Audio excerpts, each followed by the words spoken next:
Então, o Tarotflix de hoje é sobre o mago. Então, Fernanda, antes da gente começar a falar do mago, se você me permitir, eu tenho uma reflexãozinha para fechar o louco, umas coisinhas que eu não falei, são rápidas, que eu achava muito importante deixar registrado. Bora? E eu queria depois que você comentasse sobre essas minhas observações. Eu escrevi um texto que eu não quero perder nada, então não vai ser de improviso, eu vou dar uma lida rapidamente. Usamos como referência do louco, entre outras, a música Alegria, Alegria, de Caetano Veloso. Gostaria de ratificar a figura da Carta do Louco, esse arquétipo, no grupo Os Novos Baianos, do qual Caetano fazia parte, como também o movimento cultural e musical da Tropicália, com suas inovações e sua estética radical. Esse movimento que acontece lá pela metade da década de 60 acaba estimulando outros segmentos, como o cinema, a arte e a poesia. A Tropicália, uma fase de renovação, mesclou a cultura do Brasil com a vanguarda, formada por Caetano Veloso, Maria Bethânia, Gilberto Gil e Gal Costa, como também Pepeu Gomes e Baby Consuelo, e os Mutantes com a maestral Rita Lee. Eles se propunham uma jornada livre, em serem únicos e diferentes, e temos nesses loucos uma das maiores referências da música popular brasileira. Como acontece na Jornada do Louco, hoje eles estão vivendo outros momentos, né? Através da sua experiência, da sua sabedoria, estão em outras figuras de outros arcanos, mas guardam sempre essa referência forte do louco, dessa jornada tão bonita do início da carreira deles. Então, eu queria que a Fernanda falasse alguma coisinha sobre isso. Então, veja, a jornada do louco, né, na verdade, a jornada que a gente tem do louco a vida inteira, a gente vai enveredar pelo tarô a vida inteira, e o tarô é uma jornada, é um caminho. Então, todas as vezes a gente tem o começo, todas as vezes a gente é convidado para esse começo, a gente é convidado para esse momento diferente, então a gente é convidado por uma nova história. Então, como a gente está aqui no começo, dando uma de dois loucos, né, por falta de um, tem dois, né, tentando falar de música, tentando falar de filme, sem que a gente seja tudo isso, nem de jornalista, né, apenas pessoas, e juntando com a jornada do tarô. Por quê? Porque o tarô é imagético, o tarô é um visual e é uma história, porque para aqueles que não o veem, podem saber qual a sua história. E aí as músicas são tão interessantes quanto são as histórias, as visualizações. O louco é o nosso princípio maior. Então tem todo o sentido do mundo que o louco venha a migrar no seu caminho para aquilo que a gente vai ser depois. Cabelinho branco, né, um violãozinho sossegado, né, uma presença, uma tranquilidade, que é muitas vezes representada pela figura que a gente ainda vai ver do próprio eremita. Quando eu já atingi um estágio além desse, e depois que eu faço o caminho que me leva até a Carta do Mundo várias vezes, e viajo, e viajo, e viajo, querendo ou não, eu vou adquirir um outro estado de ser, mas que é o louco de novo, começando novas coisas, de novas formas. Então, o louco é a minha inspiração, a inspiração da vida que eu levo, do jeito que a vida leva, né, do jeito que a vida me leva, né, como diria o próprio sambinha que a gente trouxe, do Zeca. Pois é. E a outra observaçãozinha que eu também deixei de falar, que eu queria muito resgatar, é sobre o filme Forrest Gump. Se a gente fosse fazer uma live, o Forrest Gump dava uma live completa, né? Claro. Mas eu queria lembrar o seguinte, que eu não falei na hora e estava anotado e eu acabei esquecendo. Um outro assunto importante é sobre o filme Forrest Gump, que começa com uma pena caindo em seus pés. E a sua mãe dizia que essa pena simbolizava o destino. O destino é também um grande tema do filme. E como esta pena está relacionada aos nossos estudos com tarólogo e toda essa simbologia, eu achei que vale a pena lembrar.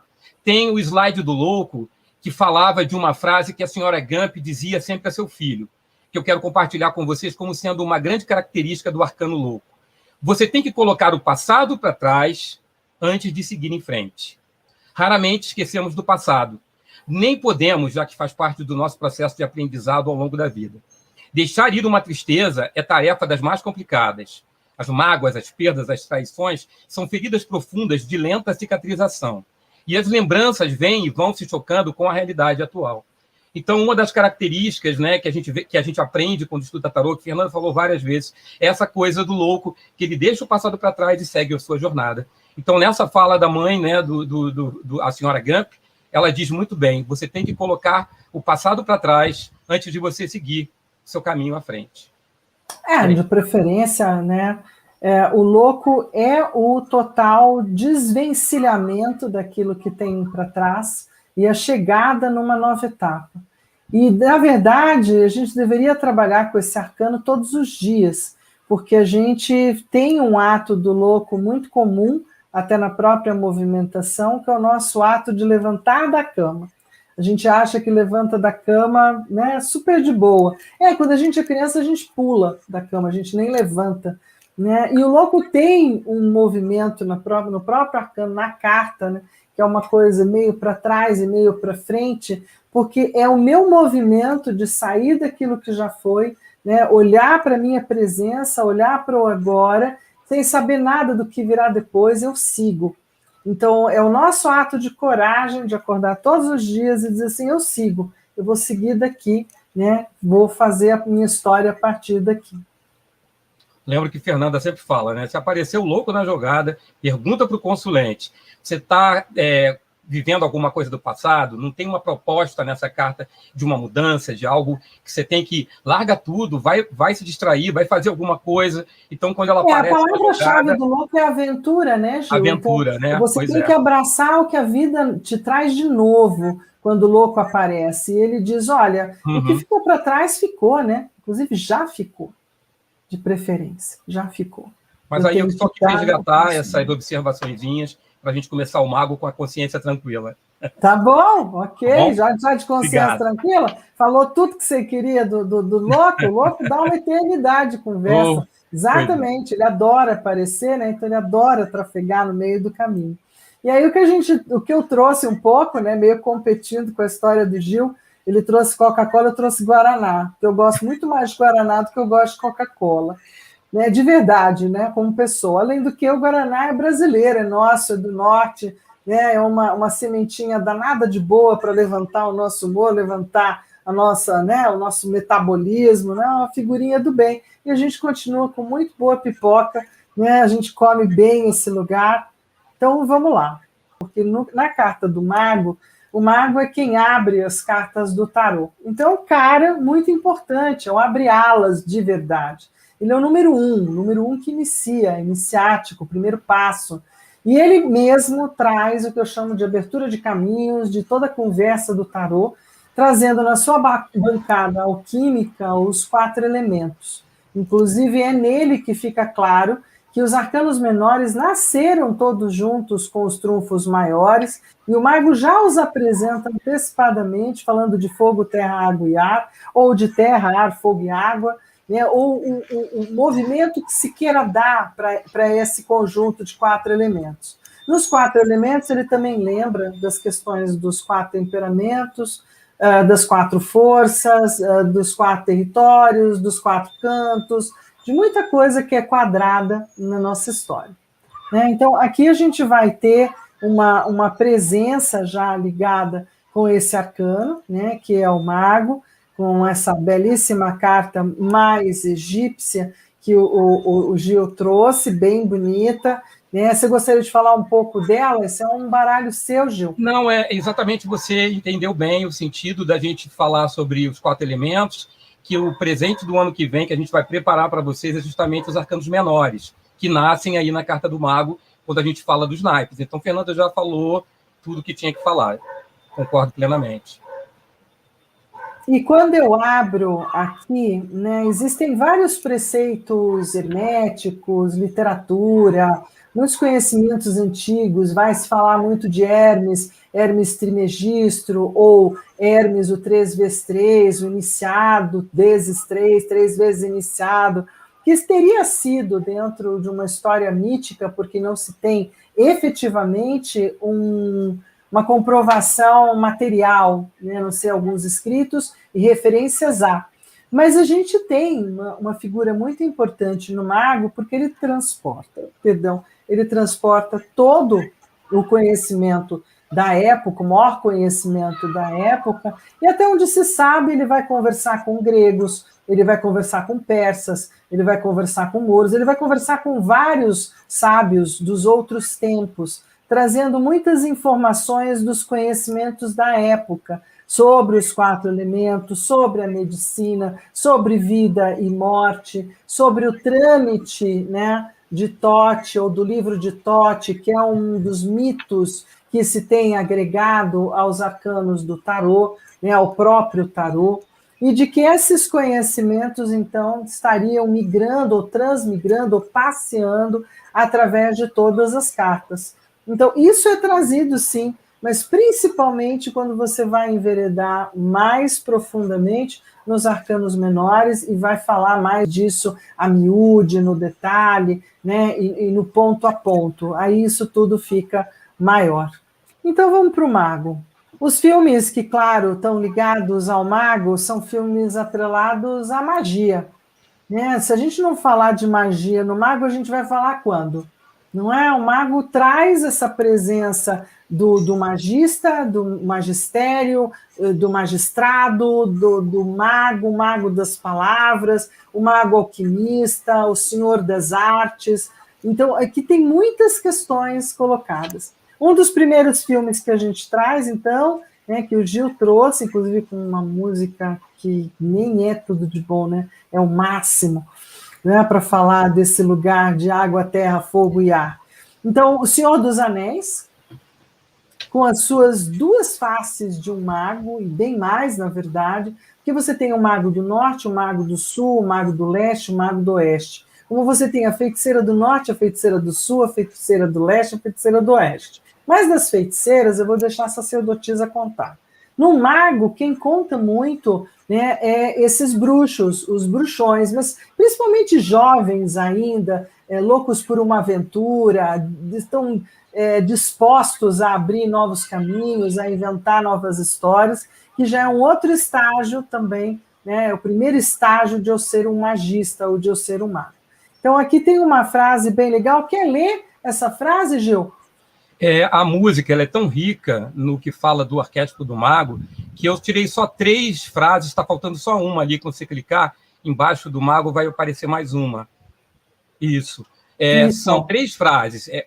Ele é o início, o fim e o meio. Eu sou feito da terra, do fogo, da água e do ar, os 4 elementos. Sou raso, largo e profundo. Então, são essas 3 frases que eu tirei da própria canção que identificam bem a figura do mago, né? A figura que, no caso, é representada no filme pelos 2 grandes magos, um do bem e um do mal. Esse bem e mal, né, é bem lembrado de você falar, porque o bem e o mal, o claro, o escuro e a luz e a sombra, é exatamente aquilo que nos cabe decidir por que vereda vamos. Esse é o livre-arbítrio de cada um de nós, se vamos pela luz ou se vamos pela sombra.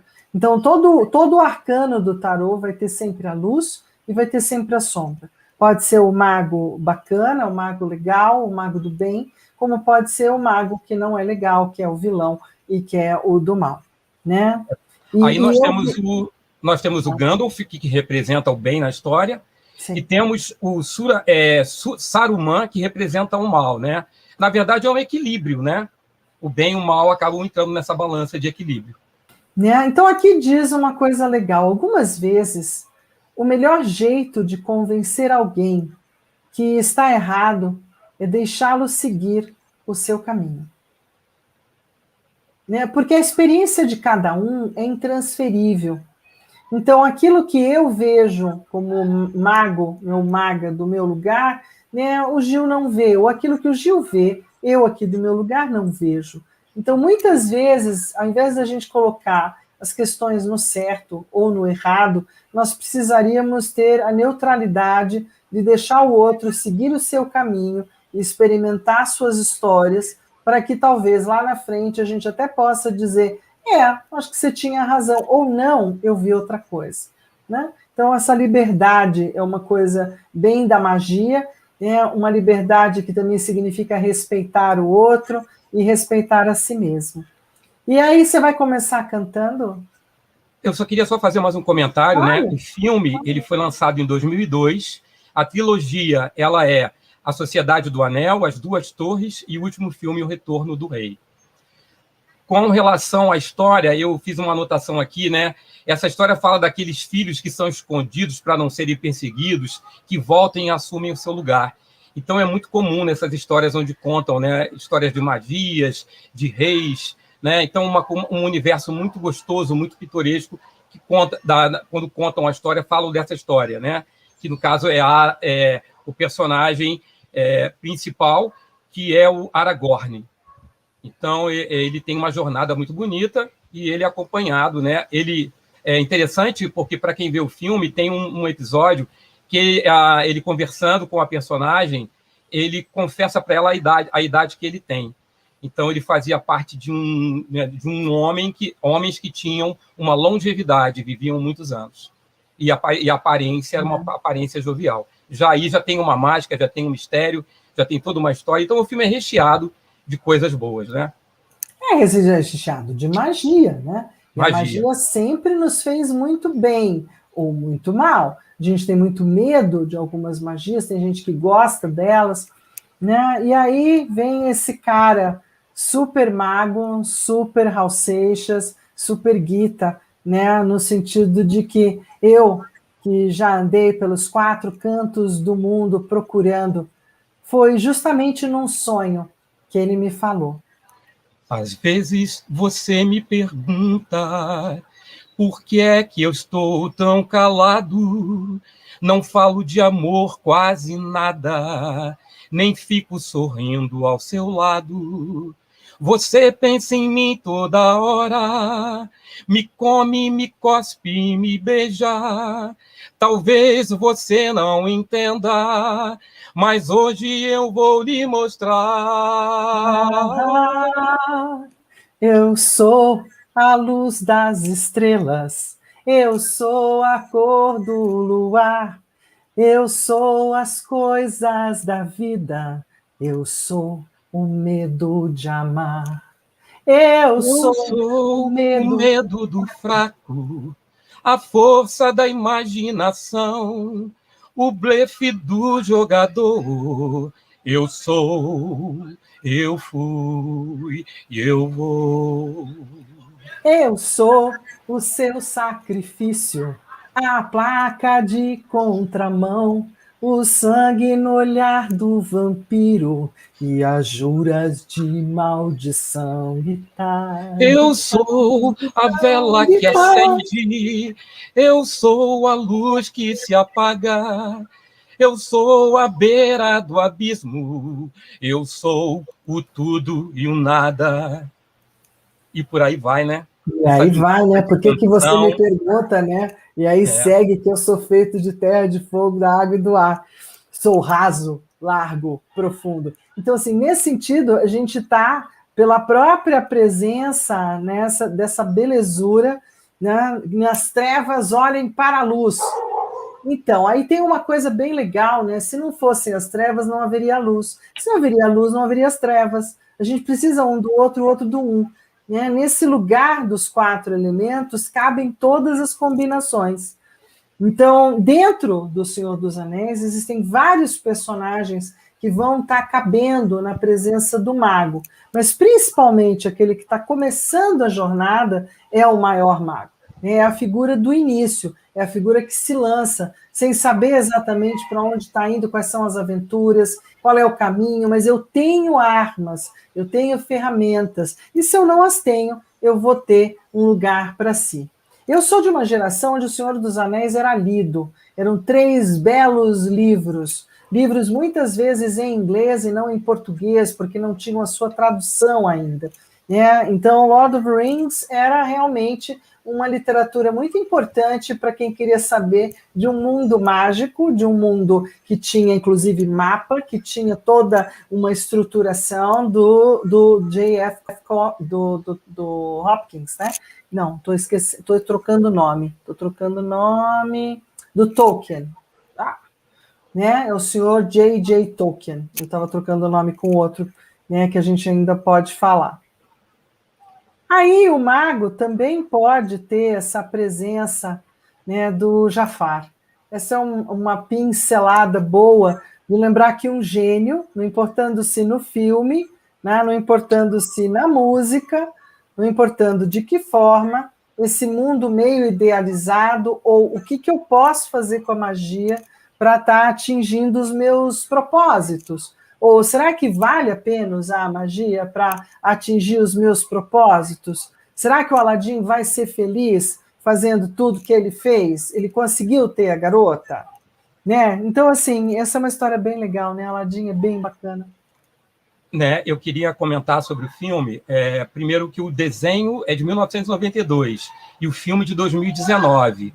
Né? Eu queria comentar que o gênio ele era um mago escravizado. Jafar era um mago livre, ele tinha o livre-arbítrio de usar o seu poder para o bem ou para o mal. Ele escolheu, fez a sua escolha. Uhum. A gente tem aí duas presenças, né?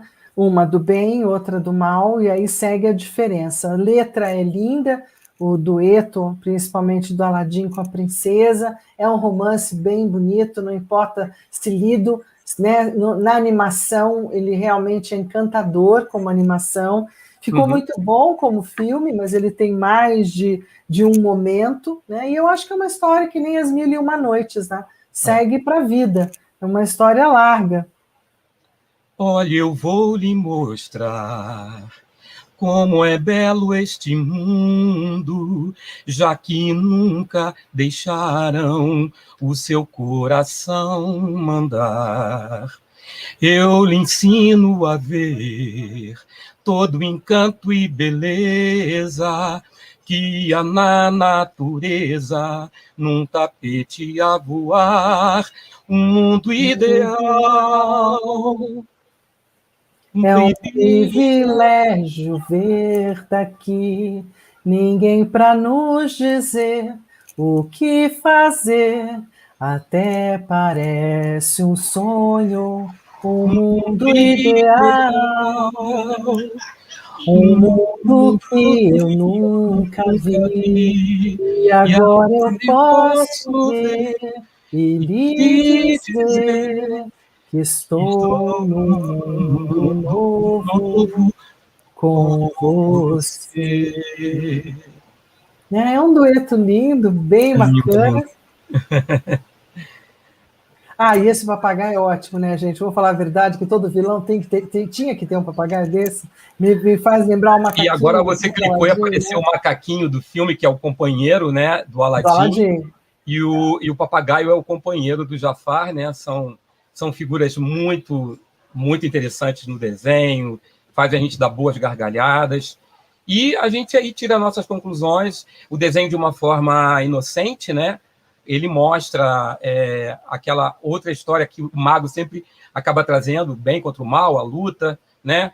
As magias, né? Enfim, é uma história maravilhosa. Isso, que a gente o desejo de poder ou não, o poder fazer, enfim, é todo um caminho que já meio que se apresenta de cara para qualquer mago que vá tentar aprender sobre a magia, né? Sobre a magia do tarô, sobre os 4 elementos, e claro que a gente não podia deixar de falar de algo tão marcante, tão impressionante, marcantemente, assim, para a galera de 1999, 2000, né? Tem uma juventude inteira que vai viver Harry Potterianamente. Assim. Tem Harry Potter para cá, Harry Potter para lá, o primeiro, o segundo, o terceiro, o quarto, o quinto, o sétimo, e vai embora.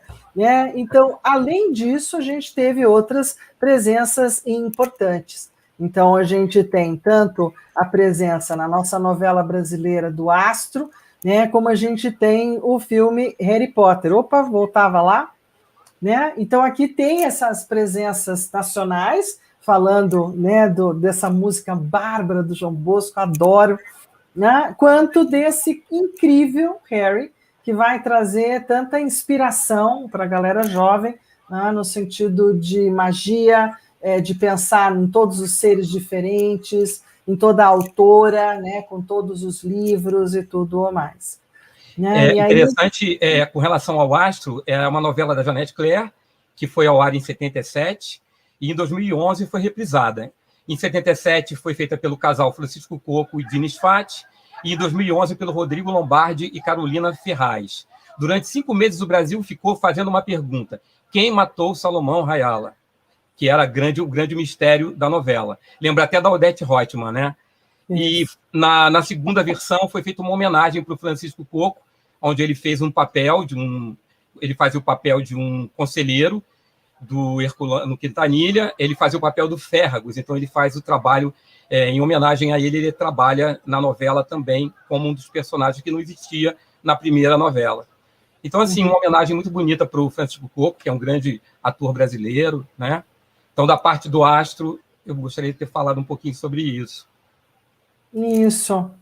Mas é uma novela que marcou, né? Marcou, bastante. Né? É uma temporada antiga de novelas que eram bem especiais, né? E aí, como é que quem vai cantar essa? Né? Quem começa? Você? Tu? Em setembro, se Vênus me ajudar, virá alguém. Eu sou de virgem e só de imaginar me dá vertigem. Minha pedra é ametista, minha cor é o amarelo, mas sou sincero, necessito ir urgente ao dentista. Tenho alma de artista e tremores nas mãos, ao meu bem mostrarei no coração. Um sopro e uma ilusão, eu sei. Na idade em que estou, aparecem os tiques, as manias transparentes, feito bijuterias pelas vitrines da Isopor da alma. Isso aí. É uma delícia, né? Uma delícia bom. Essa canção. Vamos lá. Então, essa transposição, né, dos dois ficou muito boa, a caracterização, né, a capacidade hipnotista, a capacidade de tornar tudo tão mágico, o universo todo do Harry que vai tomar, assim, muita história, né, da juventude, muita história da galera jovem, as 4 casas, né, de feiticeiros, de bruxos, a quantidade de filmes que isso patrocinou. Então, aqui tem muita coisa que marcou todos os lados, né? Foi para todas as línguas, foi para todos os países. Cada vez que tinha um lançamento de um filme, era quase que 24, 48 horas entre o mundo todo. Então, foi uma das primeiras grandes movimentações cinematográficas no sentido mundial. Né? Foi uma coisa bem impactante, bem especial. Não importa se você era Grifinória, se você era Sonserina, em qual das escolas você achava que cabia, né, melhor. E aí vamos para o próximo. Tem aí falar só uma coisinha do Harry Potter, claro. Que foi um momento muito especial na minha vida, porque eu tive 2 filhas que eram adolescentes, né, jovens na época, e eu assisti todos os filmes com elas. Primeiro, eu queria dizer que foram feitos 8 filmes, começaram em 2001 e terminaram em 2011. O primeiro filme foi A Pedra Filosofal e o último foi As Relíquias da Morte, parte 2. Eles começaram o filme crianças, né, com 12 anos, Daniel Radcliffe, e hoje ele está com 31 anos. Então, assim, eu estava fazendo uma pesquisa sobre a Grifinória, que era a casa do Harry Potter. Ela fala de reputação, dignidade, honra, cavalheirismo, coragem, determinação, corresponde ao elemento fogo e tem como símbolo o leão e a cor escarlate e dourado. Já a Sonserina, ambição, poder, grandeza, expandir metas, inteligência, estratégia no mundo da magia, e o animal era a cobra. Eles falam aqui que o elemento da Sonserina era o mar.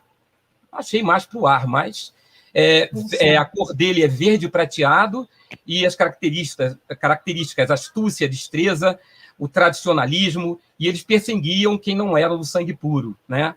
Sim. Se fosse uma água, seria talvez uma água mais escorpiana, né? Isso, pode ser. Pode ser. Então, eu acho umas observaçõezinhas que eu queria fazer do filme Harry Potter. Ficou uma lembrança, uma saudade muito grande. É verdade. Meu filho, inclusive, foi chamado de Harry Potter uma boa parte da vida dele. Tinha um óculos preto com um prateado no meio. Recentemente, a gente foi numa ótica, ele pôs de novo. Falei, nossa, meu Deus, voltamos no tempo. Ele disse, né? Não, então, assim, bem interessante, porque marcou mesmo uma galera aí de ano 2000 bem fortemente. E aí vem um cara também muito importante para falar do Mago, que é o filme do Nicolas Cage, né, onde o o querido aprendiz de feiticeiro se torna o próprio feiticeiro. É um filme bem bacana, que eu acho que tinha uma certa vontade de seguir adiante ou de ter mais alguma coisa, que nunca se concretizou. Até na própria web aparece que tinha uma vontade, mas não teve, talvez, o impacto que se esperava e acabou ficando só no Aprendiz de Feiticeiro mesmo, nível 1, e mesmo assim é um filminho bem legal, bem gostoso. Outro filme bem lindo e que vai trazer momentos tanto do Harry de volta, é uma tentativa da mesma autora do Harry Potter, mas teve uma série de controvertidas circunstâncias entre direção, entre a própria constituição do filme, as temporadas. O primeiro fez até um certo boom bacana, o segundo não agradou, e aí é um problemão, né? Quando um filme não agrada no meio da temporada, eles meio que deram uma congelada e estão anunciando aí para novembro desse ano, talvez, uma continuidade. Mas não se sabe ainda, que são os Animais Fantásticos. A ideia também é bem bonita, a atuação é muito boa de todos eles, todos que estão dentro. E no filme número 2, que se esperava, então, uma grande atuação, um grande momento com o Depp, né, com o Johnny Depp, e acaba não acontecendo, ele acaba impactando negativamente, incrível, mas o próprio personagem não é bem acolhido, ou aquilo como se levou nos crimes de Grindelwald acaba sendo uma coisa... É onde o filme meio que miou, né? Todo mundo resolveu, a Warner segurou e disse assim, ai meu Deus, eu não sei se vai rolar, gente, não sei se vai rolar. Os Animais Fantásticos, né, ele foi de 2016, ele levou 1,27 milhões de pessoas ao cinema. O primeiro, como a Fernanda falou, foi muito sucesso. Sim, foi um sucesso. Esse ator é um cartão de visita, que é o Ed Redmayne. Ele fez também Garota Dinamarquesa, A Teoria de Tudo, entre outros filmes. O filme também é muito bom, espero que eles acertem agora na mão, no próximo. Cheio de efeitos especiais, que nem esse, muito, né? esse então é maravilhoso. É o máximo. Né? Então, assim, todos esses seres fantásticos, essas coisas que você só tem nos livros, né, de fábulas, e aqui se tornam tão vivos. E aí a gente vai enveredar por um lugar que o Arcano do Mago traz, que é o lado magista. O lado que também vai imperar dentro da nossa sociedade como sendo os grandes ilusionistas que a gente tem na história. Né? E nós temos alguns, Houdini é um, né? Mas a gente tem alguns muito importantes, que, enfim, daria para colocar mais filme aqui, mas aí teve uma hora que ele falou, então não tem fim, né? Eu mandei para o Gil, aí o Gil manda para mim, aí a gente vai aumentando um ponto.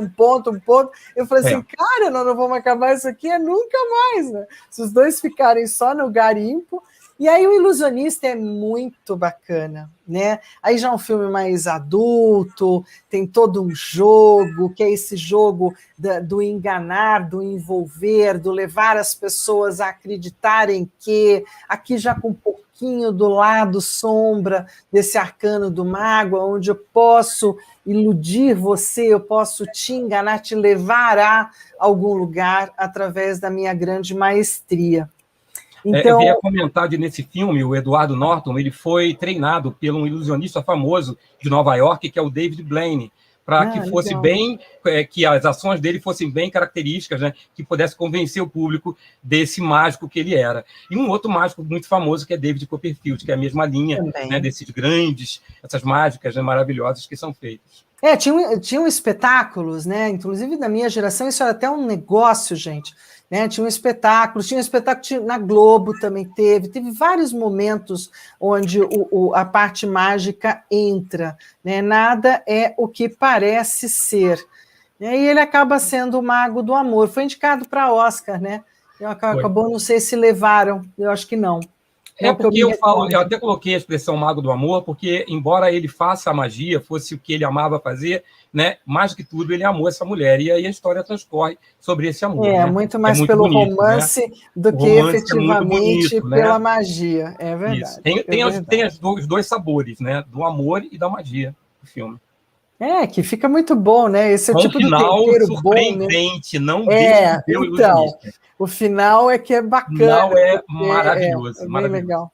Como no Código da Vinci. No Código da Vinci é outro cara também, é o melhor de todos, na minha opinião. né, nessa série em que entra Dan Brown e Tom Hanks. Aqui eu acho que assim, o primeiro é incrivelmente bom. Então, o Código da Vinci gerou um furor, um movimento, foi proibido, Igreja levanta. Nossa, teve tanto teretetê antes do lançamento do cara que ele não podia ser outra coisa do que um boom, né, naquele primeiro momento, com história bem interessante, muito além do que se imagina, né, vai discutir outras coisas, vai enveredar por um lugar de amor também, vai ter esse temperinho no meio do seu contexto, vai trazer uma série de curiosidades, esse criptograma, né, esse objetozinho. Então, assim, muita gente não conhecia, nem nunca soube que existiu. Então, uma série de coisas entre o museu, entre a arte, e aí entrando, claro, com a grande obra de Leonardo da Vinci, né, que o Gil queria muito, queria não, quer e vai fazer, né, uma grande homenagem, então, a esse querido... não é só pintor, engenheiro, pensador, arquiteto, pelo amor de Deus, eu que fui, pelo menos consegui numa das amostras antes da pandemia, né, é muita coisa para uma cabeça só, é impressionante, né, impressiona muito. E o Código da Vinci vai transitar pelo universo de magia, onde eu vejo já um pouco do mago, já vejo um pouco da sacerdotisa, onde a gente já vê um pouco do Papa, já vê algumas questões, né, do Hierofante, a gente vai estar vendo mais de um personagem. Claro, sempre vai ser assim, a gente não tem nenhum cinema para o tarô, é o tarô que permeia com o seu simbolismo, em um filme mais, o outro menos. Aqui tem mais de um, né? O Priorato de Sion, uma série de conversas muito interessantes que a gente vai ter a respeito desse lugar do Leonardo da Vinci. Eu já achei o que está acontecendo aqui, né? Precisa ser refeito o que está na base, viu, Gil?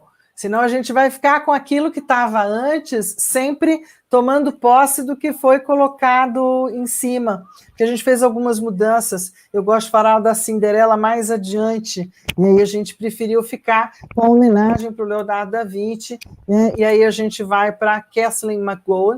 Aqui eu vou fazer uma dica de livro, gente. Não tem nada a ver com o Tarotflix, mas sem sombra de dúvida, quando você sai do Leonardo da Vinci, sai do Código da Vinci, há uma grande pergunta com relação ao que teria sido a saga de Maria, Maria Madalena, as mulheres dentro da história, elas são contadas muito pouco, né? A gente teve muito poucas de nós que puderam escrever sobre si mesmas ou poderem falar. A gente tem o Evangelho de Maria Madalena, que ele é apócrifo, ele não ficou dentro da Bíblia, e esse livro da Kathleen McGowan eu considero uma pérola, eu estou sempre falando dele em todas as minhas formações, que é O Segredo do Anel, o legado de Maria Madalena, com um segredo dentro do próprio livro, com encaminhamento de suspenses e novidades dentro do livro, que super vale a pena a dica para você colocar essa história para funcionar aí em casa.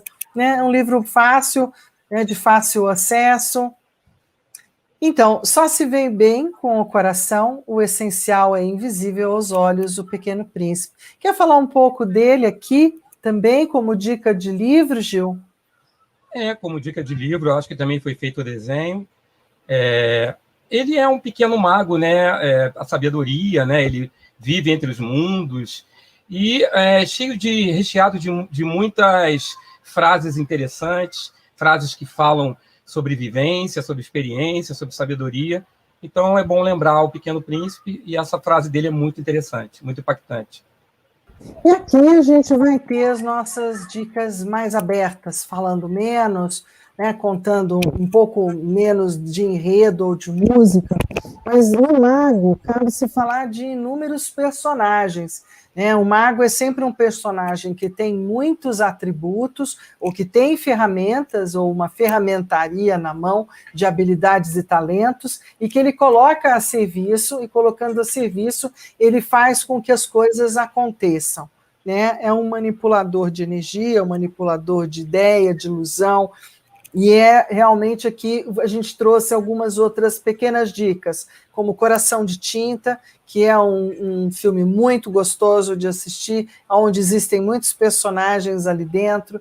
A Viagem de Gulliver, né, onde o Jack Black faz muito o papel do próprio mago em vários dos seus momentos. O mago é um pouco Highlander, um pouco sem... Ele nunca termina, ele sempre vai de uma história a outra. Também é como aquele que começa inúmeras vezes. Mas aqui você trouxe o fantasia, né, da Disney, e tem também a historinha, né, no fantasia de como tudo ganha vida, e de como tudo começa a partir do próprio... esqueci do nome do nosso ratinho, meu Deus do céu. É o Mickey. É um aprendiz de feiticeiro, né, na verdade, né? É o Merlin, que é o instrutor dele, enfim, e é aquela história que se repete, né? Já temos em alguns outros filmes também. Na Espada Era a Lei. Muito bem, a gente ainda vai falar dos outros filmes, né, do Dr. Langdon, Robert Langdon, que é o personagem do Tom Hanks, né? Aqui a gente está falando do Código da Vinci, mas vai ter um arcano que fica muito bem com Anjos e Demônios, e vai ter um arcano que fica muito bem com o Inferno de Dante. Aí a gente vai ter o Doutor Estranho. Doctor Strange vai aparecer muitas vezes ao longo do caminho também do tarô, mas ele fica bem demais, com capa e tudo, aqui para o mago, né? Gostei de você lembrar dele também, Gil. Sim, e esse seriado, Once Upon a Time, ele foi um seriado que fez muito sucesso, é todo ele recheado de magia, né? Esse personagem, né? Enigmático, dessa espécie desse duende, né, que faz parte do filme. É o Rumpelstiltskin. O nome dele é tão chato que eu até nem ia falar, Rumpelstiltskin. Mas ele faz... Tem que falar. Ele fala no filme sempre, eu faço o que você quer, mas tudo tem um preço. Toda magia tem um preço. Né? Isso. Então, se você vai pagar pelo seu preço, então eu faço para você. Pois é. Se bem que quem gosta mais de fazer essa pergunta, né? É o diabo, né? O Arcano 15, né? O Arcano 15 é que tem exatamente a presença do Rumpelstiltskin, né? Mas ele tem um pouquinho do mago, ele tem as enveredados pelo lado do mal. Do mal, pelo lado da um mago do mal.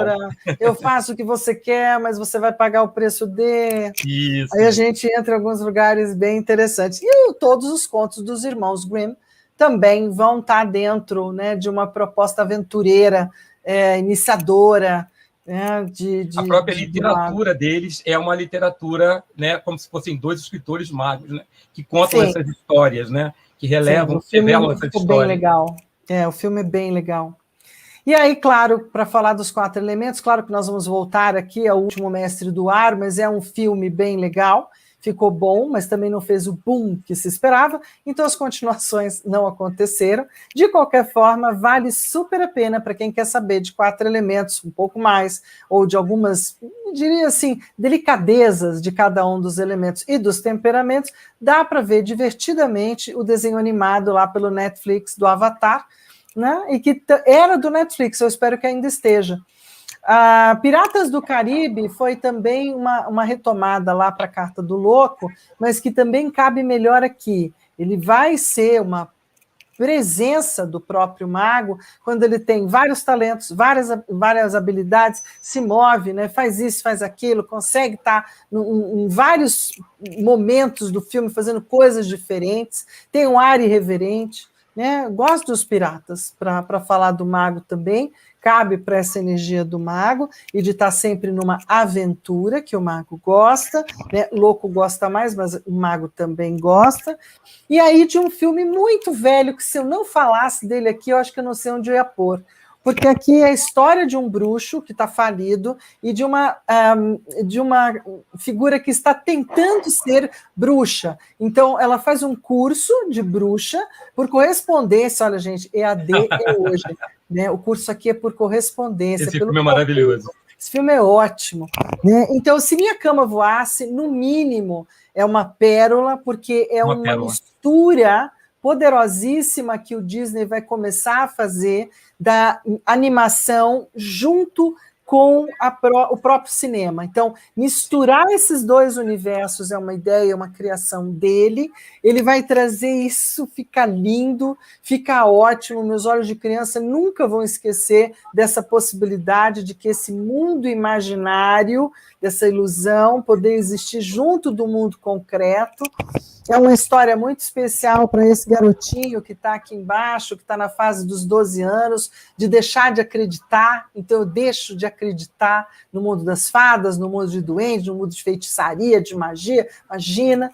E tem uma das cenas que eu considero entre o sapateado, né, e a ousadia de fazer a cena como foi feita, e aí vocês entrem no make-off, que é quando ela feiticeira, né, já formada, digamos assim, e com toda a sabedoria que lhe cabe, ela consegue fazer a poção e consegue fazer o feitiço de automovimento.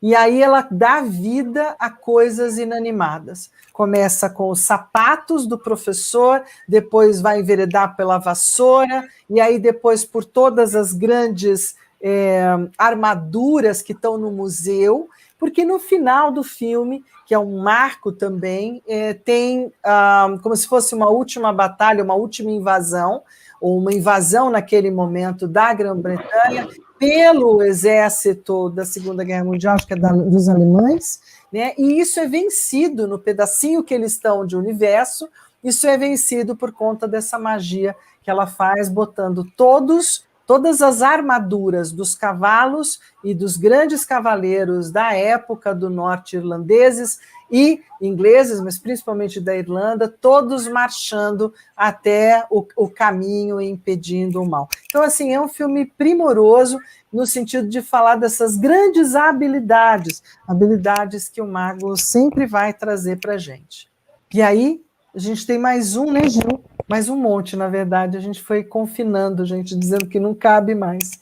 Mas, assim, Truque de Mestre. Quem não viu Truque de Mestre 1, né, minimamente também assista do 1 ao 2, porque no 2 a gente tem o ator do Harry Potter, já profundamente adulto e quase invisível, porque quase ninguém conseguiu reconhecê-lo, e essa era a ideia, como um dos protagonistas do filme, para trazer exatamente uma nova ideia para esse Harry. Eu achei até muito saudável para o personagem, porque quando você faz um personagem tão impactante por tanto tempo, né, ele como ator ficou colapsado no personagem. Sim.